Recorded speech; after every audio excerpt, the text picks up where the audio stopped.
donde no existe ningún grado de humedad. Es el inmenso desierto de Atacama. Envueltos por el polvo estelar, los científicos de todo el mundo construyeron aquí los más grandes telescopios de la Tierra. La ciencia se enamoró del cielo de Chile.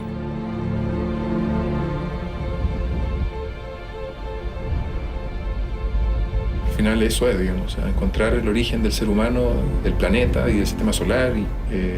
Entonces, el de dónde venimos es una pregunta muy fuerte.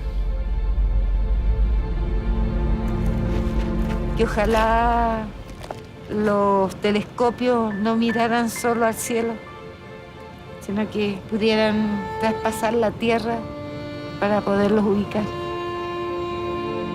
Durante 17 años, Pinochet asesinó y enterró los cuerpos de miles de prisioneros políticos.